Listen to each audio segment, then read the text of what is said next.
आज अर्जुन ने हमारे लिए भगवान से भगवत गीता का सबसे कठिन प्रश्न पूछा है। ऐसा प्रश्न जो लगभग सभी साधकों का होता है। जी हाँ, आज हम भगवत गीता के अध्याय 6 के 33वें श्लोक का अध्ययन करेंगे। तो आइए शुरू करते हैं। कृष्णाय वासुदेवाय हरये परमात्मने प्रणतः क्लेशनाशाय गोविंदाय नमो नमः। श्री कृष्णं वंदे जगद्गुरुं। जय जय श्री राम। तो आइए पठन शुरू करते हैं। ओम श्री परमात्मने नमः। श्रीमद्भगवद गीता अथ षष्ठोऽध्यायः। अर्जुन उवाच। यहां पर अर्जुन बोल रहे हैं, इसलिए अर्जुन उवाच। अर्जुन बोले। योयं योयं। देखिए, यो के बाद में एस लिखा हुआ है, इसको हमें दीर्घ खींचना है। तो योयं, और जो दूसरा य है उस पर अनुस्वार है, और उसके आगे फिर से य है। तो यो यं यो, इस प्रकार से इसको बोलना होगा। यो यं योगस्त्वया, यो यं योगस्त्वया। ठीक है, योगस्त्वया, यो यं योगस्त्वया। और त्वया, यहाँ पे योगस, योगस पे हमको बल लगाना है। और उसके बाद त्वयाप, त्वयाप, या के बाद जो प है उस पर हमको आघात देना है, उस पर बल लगाना है। तो यो यं योगस्त्वया, यो यं योगस्त्वया प्रोक्तस, प्रोक्तस। देखिए, प्रोक्त, त के बाद जो प्रो आधा क है उस पर हमको बल लगाना है, प्रोक्तस। और त के बाद जो विसर्ग है उसके आगे स है, तो इसका उच्चारण, विसर्ग का उच्चारण भी हमको स ही करना है। तो यो यं योगस्त्वया प्रोक्तस, यो यं योगस्त्वया प्रोक्तस, प्रोक्तस, इस प्रकार से बोलना है।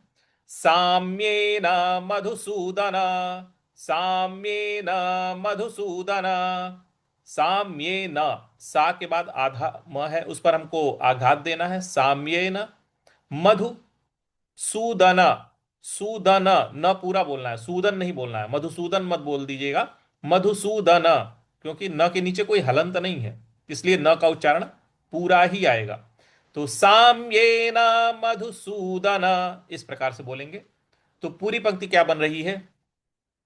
यो यं योगस्त्वया प्रोक्तः साम्येन मधुसूदन, यो यं योगस्त्वया प्रोक्तः साम्येन मधुसूदन। इस प्रकार से इसको बोला जाएगा।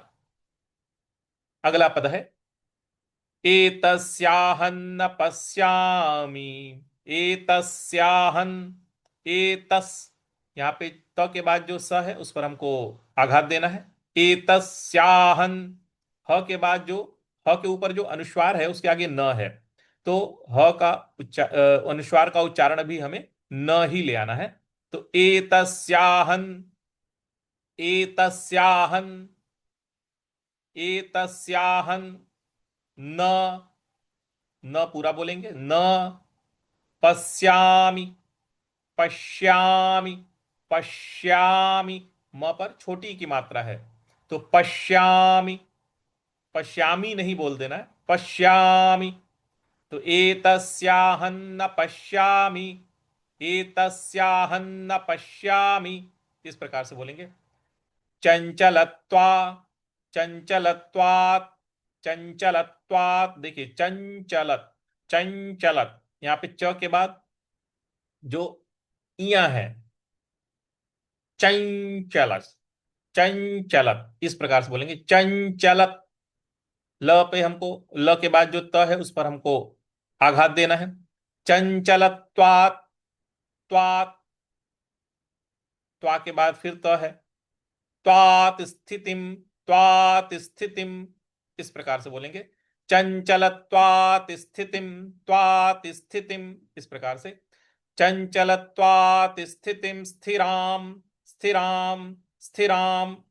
देखिए स्थिरा म मत बोलिएगा, यहां पे हलंत लगा हुआ है। स्थिराम चंचलत्वात् स्थितिम, स्थिराम चंचलत्वात् स्थितिम, चंचलत्वात् स्थितिम, स्थिराम चंचलत्वात् स्थितिम, स्थिराम, इस प्रकार से बोलेंगे। तो पूरी पंक्ति क्या बन रही है? एतस्याहन्न पश्यामि चंचलत्वात् स्थितिं स्थिराम, एतस्याहन्न पश्यामि चंचलत्वात् स्थितिं स्थिराम, इस प्रकार से पूरी पंक्ति बोली जाएगी। पूरा श्लोक देखते हैं। योऽयं योगस्त्वया प्रोक्तः साम्येन मधुसूदन, एतस्याहं न पश्यामि चंचलत्वात् स्थितिं स्थिराम, इस प्रकार से इसको बोला जाएगा। तो अब पूरा अनुपठन करते हैं शुरू से, सभी लोग एक साथ बोलेंगे। चलिए शुरू करते हैं। ओम श्री परमात्मने नमः। श्रीमद्भगवद्गीता अथ षष्ठोऽध्यायः। अर्जुन उवाच योऽयं योगस्त्वया प्रोक्तः साम्येन मधुसूदन, एतस्याहं न पश्यामि चंचलत्वात् स्थितिं स्थिराम, इस प्रकार से इसको पूरा बोला जाएगा। व्याकरण को आप लोग नोट कर लीजिएगा और इसका अभ्यास कीजिएगा। और जो भी अशुद्धियां शुद्धियां जो कुछ भी आपको लगता है, आप प्रश्न में कमेंट बॉक्स में पूछ सकते हैं, आप डाल सकते हैं अपने प्रश्नों को। तो अब हम शब्दार्थ की तरफ आते हैं। अर्जुन उवाच, अर्जुन बोले। यो का अर्थ होता है जो, अयम, योयम दो शब्दों से मिलकर बना हुआ। यो का अर्थ है जो, अयम का अर्थ है यह। योग, योग का अर्थ होता है योग।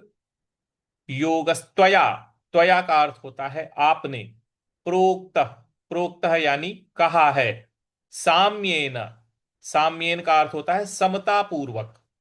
मधुसूदन, मधुसूदन भगवान श्री कृष्ण को अर्जुन बुलाते थे।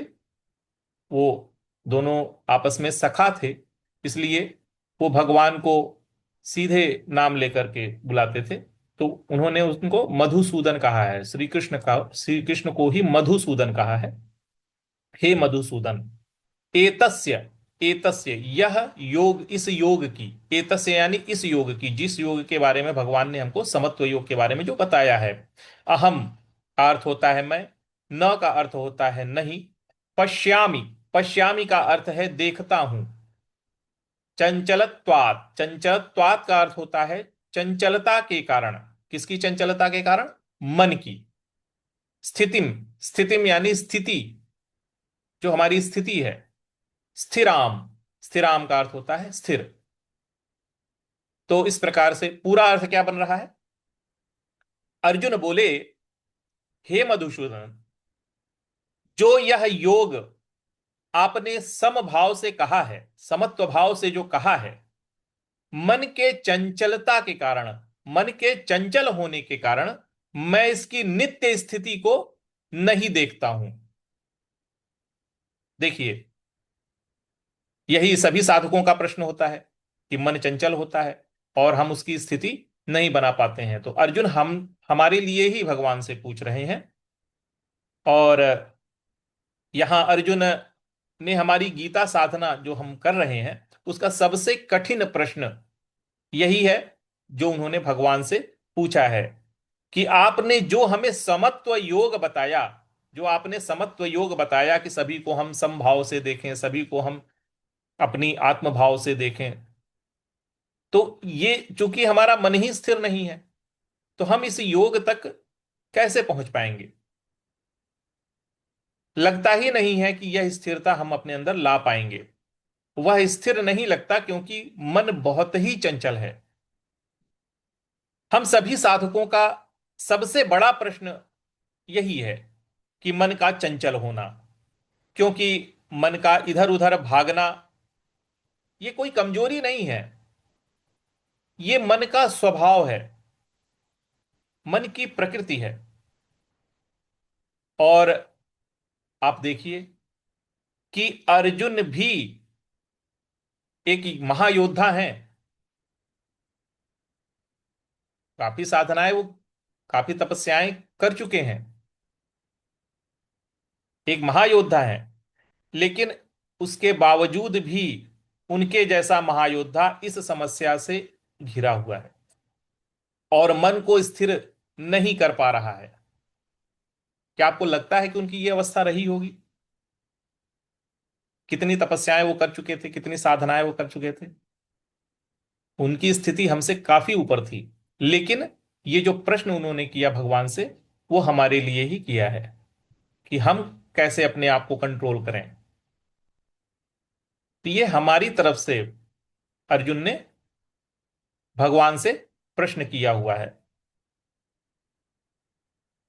तो जब मन के बारे में अर्जुन प्रश्न कर सकते हैं, इससे हमें यह ज्ञात होता है कि मन का नियंत्रण सबसे कठिन कार्य है। इतना कठिन है कि भगवान से गाइडेंस हमें लेना पड़ेगा, भगवान से ही हमें समझना पड़ेगा।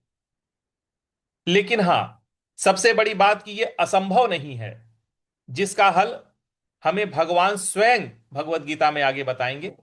तो आज के लिए हम इतना ही रखते हैं। कृष्णाय वासुदेवाय हरये परमात्मने प्रणतः क्लेशनाशाय गोविंदाय नमो नमः। श्री कृष्णं वंदे जगद्गुरुं। जय जय श्री राम।